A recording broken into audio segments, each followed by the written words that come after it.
yang menarik yang diistimewakan langsung oleh Allah dalam Al-Quran dan dirinci keistimewaannya dalam hadis-hadis Nabi SAW. Dan di antara keistimewaan itu ada tujuan-tujuan, ada keutamaan-keutamaan, ada bimbingan-bimbingan yang kalau kita ikuti, pertama akan merubah keadaan hidup kita menjadi lebih baik. Jadi kalau kita ikuti keutamaannya, itu sudah pasti akan merubah diri kita menjadi lebih baik. Dan ini adalah inti tujuan Islam dihadirkan, membuat kehidupan manusia lebih baik, lebih dekat dengan Allah Subhanahu wa taala. Karena itulah di era Nabi sallallahu alaihi wasallam, masyarakat jahiliyah yang tidak baik, bukan kurang baik, tapi tidak baik. Karena ada jahlun, ada jahil, ada jahiliyah. Jahlun itu sudah nggak baik. Jahilun orangnya. Kalau digabungkan orang dengan sikapnya, sifatnya menjadi jahiliyah. Pemabuk banyak, pezina melimpah, perampok banyak, pembegal melimpah. Semua jenis keburukan hampir komplit pada masa itu. Datang risalah Islam, dibimbing lewat Al-Quran, diajarkan langsung oleh Nabi SAW bagaimana mempraktikkan isi Al-Quran dalam kehidupan. 12 bulan dalam setahun, dilatih di setiap waktu istimewa.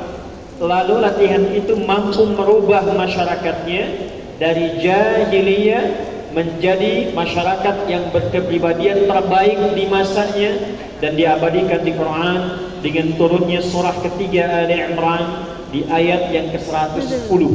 Allah berfirman, A'udzu billahi minasyaitonir rajim. Bismillahirrahmanirrahim.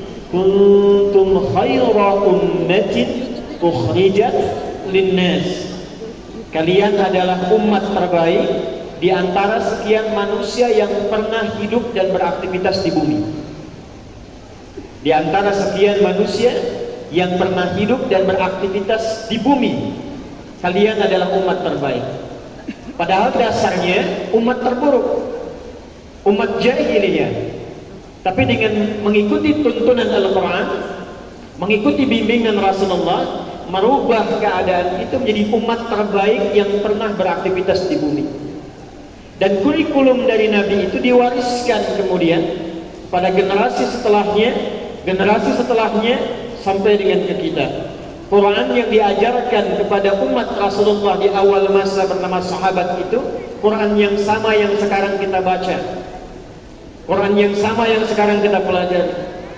Hadis-hadis yang disampaikan Rasulullah SAW yang membimbing umat di masa lalu adalah hadis-hadis yang sama kita temukan dalam kitab-kitab ulama yang dibukukan dan bisa kita akses sampai dengan sekarang.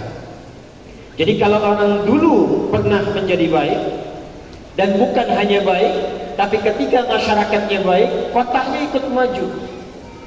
Nabi hijrah dari Makkah ke mana? Madinah. Hijrah dari Makkah ke mana? Madinah. Hijrah dari Makkah ke mana? Madinah. Terjadi perbedaan pendapat di kalangan jamaah. Nabi hijrah dari Makkah bukan ke Madinah asalnya.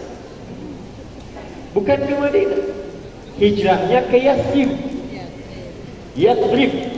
Yathrib itu nama salah satu anak keturunan dari Nabi Nuh alaihi salam.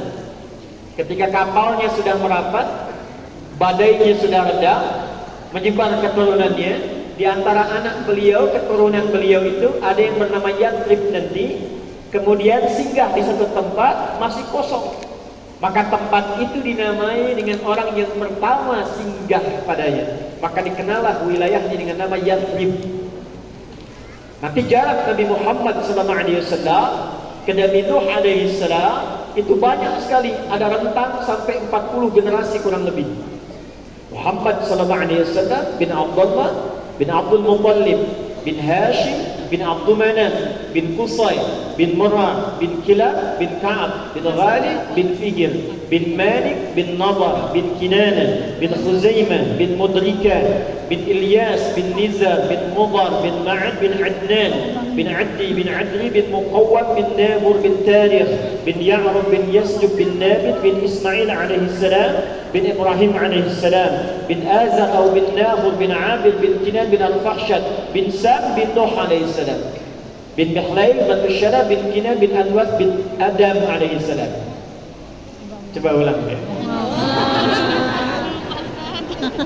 Yasrib tempatnya belum maju, kotanya masih tertinggal, ekonominya masih di bawah resesi, jauh, pasarnya dimonopoli oleh Yahudi, sengketanya tinggi, 600 tahun, 6 abad, Aus dengan Khazraj gak pernah akur.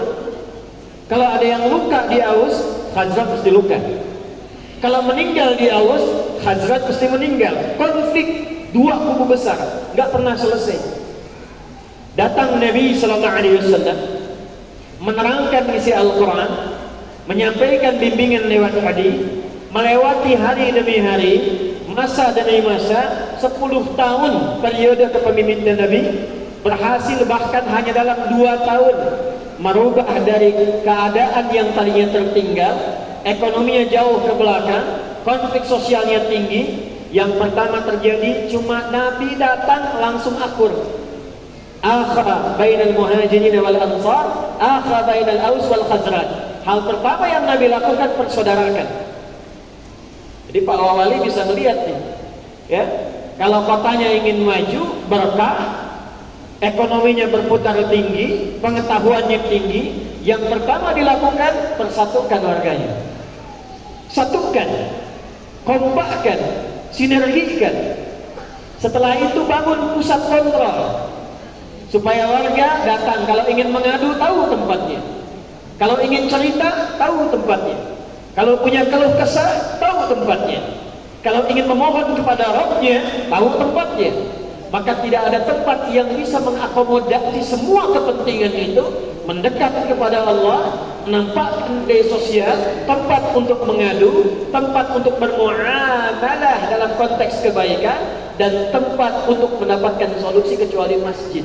Maka yang pertama dibangun oleh Nabi Sallallahu Alaihi Wasallam di Yathrib adalah masjid. Maka cuma 2 tahun roda ekonomi berputar bagus, masyarakat saling kenal, saling mencintai. Kalau ada orang viral masa itu, kalau ada orang paling istimewa adalah di Yathrib. Kalau ada orang paling jujur, di Yathrib. Kalau ada orang paling dermawan, di Yathrib. Orang paling kompak, di Yathrib. Maka berubah jadi suasana kota yang mencerahkan, yang penuh dengan cahaya. Dalam bahasa Arab, kota yang mencerahkan penuh dengan cahaya, maka namanya Al-Madinah Al-Munawwarah. Jadi Madinah itu setelah risalah Islam datang, setelah bimbingannya datang. Jadi kalau ada orang masuk Islam, sekali lagi, bahkan ada orang yang sudah Muslim, sudah otomatis pasti baik. Kalau ada orang Muslim, sudah otomatis pasti membangun tempat yang dia punya. Kalau ada komunitas Muslim, sudah pasti itu tempatnya pasti bakal maju. Tapi kapan Muslim itu bisa memajukan kotanya?